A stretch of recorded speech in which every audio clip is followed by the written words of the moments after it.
Hello and welcome to study IQ judiciary. My name is Chand कुबा और दोस्तों आज हम बात करेंगे एक बहुत ही important legal concept that is rule of law के बारे में। आज हम जानेंगे concept of rule of law. Rule of law का मतलब क्या है, इसकी इवोल्यूशन कैसे हुई और साथ ही में जानेंगे कि भारतीय संविधान में हमें रूल ऑफ लॉ कहाँ देखने को मिलता है। खास करके अगर हम इसे रिलेट करना चाहें ड्यू प्रोसेस ऑफ लॉ से तो कैसे रिलेट किया जा सकता है वो आज हम समझने की कोशिश करेंगे। आज हमारे साथ इस मुद्दे पर चर्चा करने के लिए आए हैं दिल्ली हाई कोर्ट के advocate mister Abhishek Sharma. I welcome you mister Abhishek, thank you for joining us. Sir, सबसे पहले मैं आपसे ये जानना चाहूंगा कि how do you define the concept of rule of law, किस तरह से डिफाइन करेंगे?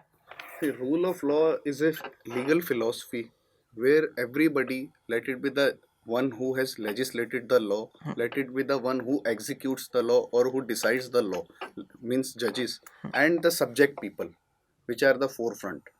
So when everybody is governed by same set of rules and same set of laws, there we can say their situation is of rule of law.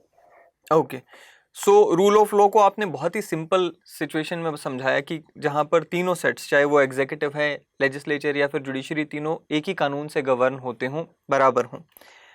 इसमें एविडाइसी का काफ़ी ज़्यादा इसमें नाम आता है जब भी हम रूल ऑफ लॉ को डिफाइन करते हैं। So how do you define, I mean उन्होंने किस तरह से इसे डिफाइन किया? Avidices said there are three facets of rule of law. First among them is the equal application of laws, equality before law. Second, he said that punishment must be meted out as per written law. Third, he says that constitution is the supreme law. Okay, Equality before law, as I just mentioned to you. Second comes the punishment as per law. कोई भी king या कोई भी सरकार किसी व्यक्ति को सजा केवल कानून के तहत ही दे सकती है। ओके, आज के परिप्रेक्ष्य में इसको देखें तो आर्टिकल 265 ऑफ इंडियन कॉन्स्टिट्यूशन भी जो है वो कहता है टैक्स जो होगा वो भी केवल एज पर लॉ ही होगा। तो ये उसी से ही मिलता जुलता कॉन्सेप्ट है। And third, dicey says constitution is the supreme law. आज के परिप्रेक्ष्य में भी इसको देखें तो संविधान के ऊपर भारत में भी कोई लॉ नहीं है। So this is he says is rule of law. Okay, so again ये तीन एस्पेक्ट्स हमने यहाँ पे चर्चा की जो कि एविडाइसी से हमें देखने को मिलती है एंड हम ये कॉन्फिडेंटली कह सकते हैं कि भारत में ये तीनों एस्पेक्ट्स लागू होते हैं। सो अगर हम रूल ऑफ लॉ की बात करते हैं, इसी के साथ एक और टर्मिनोलॉजी हमें देखने को मिलती है that is rule by law. So rule by law and rule of law में क्या डिफरेंस है? A rule of law, as I just mentioned to you, has three facets. Rule by law maybe does not have facet that constitution is the supreme law. Whatever the parliament has legislated, whatever the king says to be the law is law. और उस law की application को हम कह सकते हैं rule by law. Supposedly मैं उदाहरण देना चाहूँगा that पार्लियामेंट सेज कि दोपहर 12 बजे के बाद चाय पीना एक अपराध है। और ये कानून लागू हो जाता है। So this is a situation where we can say rule by law and not rule of law. So इसका कहने का मतलब ये है कि कॉन्स्टिट्यूशन की सुप्रीमेसी है तो वो रूल ऑफ लॉ है, और अगर पार्लियामेंट्री सुप्रीमेसी है वो रूल बाय लॉ आप कह रहे हैं इसको। सो यहाँ पर इंडिया और यूके वाला ही कंसेप्ट आ जाता है जहाँ पर हम देखते हैं कि यूके में कॉन्स्टिट्यूशनल सुप्रीमेसी नहीं है, पार्लियामेंट्री सुप्रीमेसी है। Parliament is the supreme organ and जो भी पार्लियामेंट ने कहा, so that is rule by law. Okay, so ये तो है कंसेप्ट का डिफरेंस कि rule of law and rule by law में क्या डिफरेंस है। अगर हम इस कंसेप्ट की हिस्ट्री की बात करें तो रूल ऑफ लॉ कहाँ इवॉल्व होता हुआ हमें दिखाई देता है? रूल ऑफ लॉ का origin we can trace through ancient Indian philosophy, Arthashastra text, जहां पर चाणक्य ने कहा था कि even the king is bound by the written set of laws. Even the king can not legislate as per his own wishes. There, if we go further, then we find a document called Magna Carta.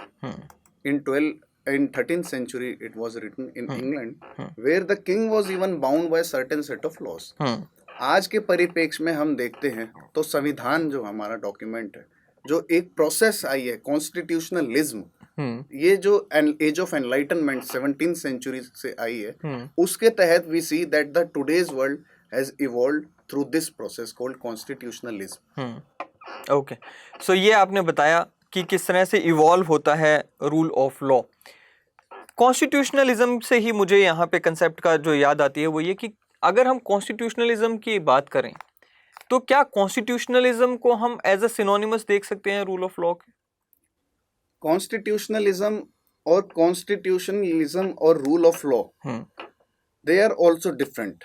How they are different? Constitution can be made by a body which is formed by anarchists, or maybe those are not legally representing the subject people.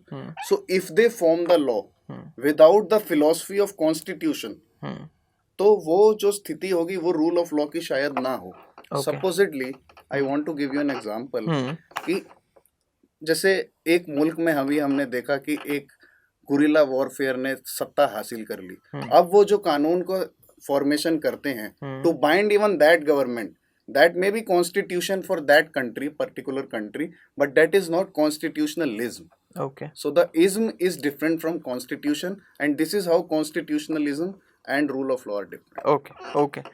अगर हम Indian context में बात करें mister Sharma, अगर Indian constitution की बात करें तो इंडियन कॉन्स्टिट्यूशन में हमें रूल ऑफ लॉ से जुड़ा हुआ क्या देखने को मिलता है? आई मीन कौन से प्रोविजंस हैं जो कि हम ट्रेस कर सकते हैं कि यहाँ रूल ऑफ लॉ हमें दिखाई देता है? देखिए, वैसे तो पूरा का पूरा constitution he rule of law के क्लासिकल एग्जाम्पल है, बट इसमें भी अगर हम जाएं तो article 21 stands at the forefront of this concept.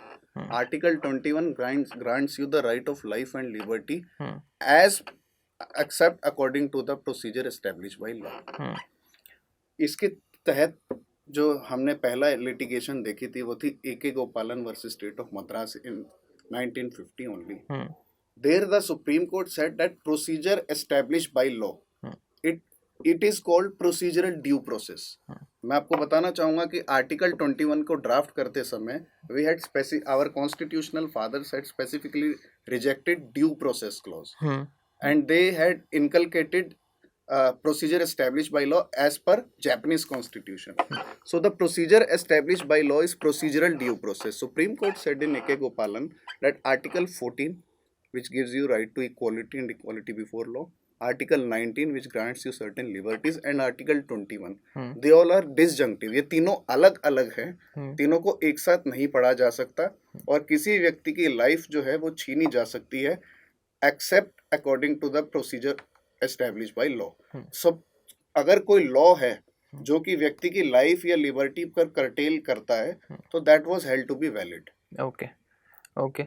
It is called procedural due process. Procedural due process, या जिसे हम बोल देते हैं procedure established by law. Yes. Okay. E.P. Thompson एक मार्क्सिस्ट हिस्टोरियन है, वो इस procedural due process को कहते हैं minimum rule of law. Okay. तो इससे मिनिमम से मैक्सिमम की ओर जो हमारी इंडिया की जो जर्नी है वो होती है A.K. गोपालन से मेनका गांधी 1978. मेनका गांधी में सुप्रीम कोर्ट ने कहा कि article 14, article 19 and article 21 it forms a holy trinity. They are conjunctive and not disjunctive. तो प्रोसीजर के साथ साथ जो कंटेंट है और जो फॉर्म है लॉ का वो भी देखा जाएगा. इसी के तहत हम आगे बढ़े तो 2010 में एक महत्वपूर्ण जजमेंट आई थी Selvi versus state of Karnataka की, जिसमें माननीय सर्वोच्च न्यायालय ने पॉलीग्राफ टेस्ट को बैन करा था. उसमें भी हमने देखा था कि जो सर्वोच्च न्यायालय ने कहा था कि जो पॉलीग्राफ टेस्ट कंडक्ट करने से व्यक्ति विशेष अक्यूज्ड के जो प्रोसीजरल राइट्स हैं to give testimony against himself that are violated. Also it violates his right to life granted under article 21 which is substantive law. So जो प्रोसीजरल से सब्सटेंटिव की ओर की जो जर्नी है वो है मैक्सिमम रूल ऑफ लॉ. सो आपने कहा कि रूल ऑफ लॉ में भी हमें डिग्री देखने को मिलती है जहां पर procedure established by law is the minimum rule of law, and वहाँ से किस तरह से भारतीय संविधान में भी हमने ये जर्नी को देखा. कॉन्स्टिट्यूशन की जो इंटरप्रिटेशन हुई डिफरेंट केसेस में, वहाँ से मिनिमम से लेकर मैक्सिमम तक की हमारी जर्नी को हमने यहाँ पर देखा. Okay, so this is the concept of rule of law, जहाँ हमने देखा कि किस तरह से रूल ऑफ लॉ को डिफाइन किया गया है. एवी डाइसी ने 3 कॉम्पोनेंट्स दिए, उसके साथ ही हमने देखा कि इवोल्यूशन क्या है रूल ऑफ लॉ की, और भारत में किस तरह से रूल ऑफ लॉ की डिग्री में डिफरेंस हमें देखने को मिलता है from procedure established by law से to due process of law. So ये हमने नटशेल में समझने की कोशिश की दोस्तों the concept of rule of law. I believe कि आपको ये रूल ऑफ लॉ का कंसेप्ट समझ आया होगा. अगले सेशन में फिर एक बार मुलाकात होगी. Till then thank you and have a great day. Thank you for joining us sir. Thank you very much.